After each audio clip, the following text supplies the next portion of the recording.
We're going to get to Bryan Southard, who is the Desoto fire chief. Chief, thanks for taking the time. This is a scary situation you got going on this afternoon.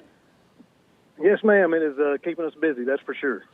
Talk to us about what happened? I think that's the biggest question I have right now. What started this fire with the tanker truck there?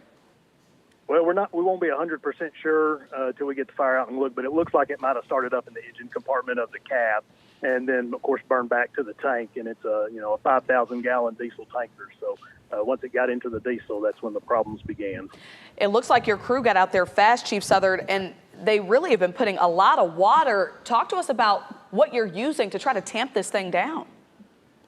So we're using foam to try to blanket the fuel, but one of our biggest concerns is we have storm drains with runoff, so we're trying to control the runoff. We don't want the diesel getting down into the storm drains. And then, of course, we have neighborhoods on either side of this intersection, so we have evacuated all the neighborhoods until we can get it under control, but with all that diesel and the limited amount of foam we have, it's taken us just a little bit to get it under control. Chief, how common or uncommon is it for you to evacuate this big of a perimeter? It's not common. It's not common at all. But given the amount of diesel and the potential for any type of explosion, we wanted to ensure the safety of all the residents. So we wanted to make sure we had a big enough perimeter evacuated until we got this safely under control. We're talking live with Chief Bryan Southard of the Desoto Fire Department as they try to get this tanker truck fire put out. Coming to you here, we've been on the air for about 15 minutes with this portion of that fire, and we're showing you the perimeter right now, a map of where the fire department has already evacuated the residents there. But Chief, what are the next steps? How long could it take to get this thing out? 5,000 gallons of fuel is a lot. It is a lot. We've got a Dallas Fire Department coming with their hazmat team. We've got extra foam coming to help us get this put out and to control all the runoff from the fuel. So as an exact time, I don't know, but we'll be here for a little bit trying to get this completely under control. Of course, you evacuated the people who live nearby, but what is the biggest danger of a fire like this? So a fire like this, my biggest concern would be what we call a blevy, where the pressure builds up inside the tank and then it explodes.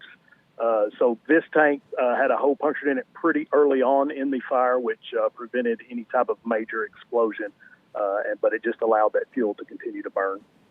We've been here with our meteorologist, Jesse Hawila, talking about the wind. How much of a challenge is that for your crews out there right now?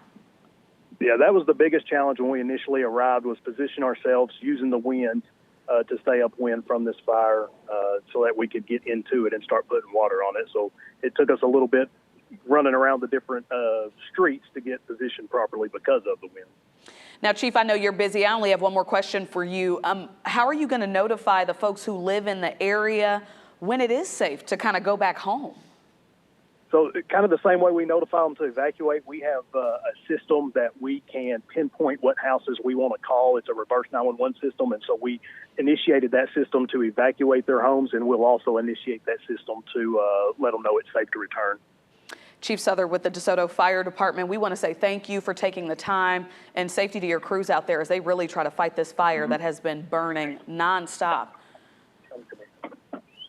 Okay, thank you very much. Thank you.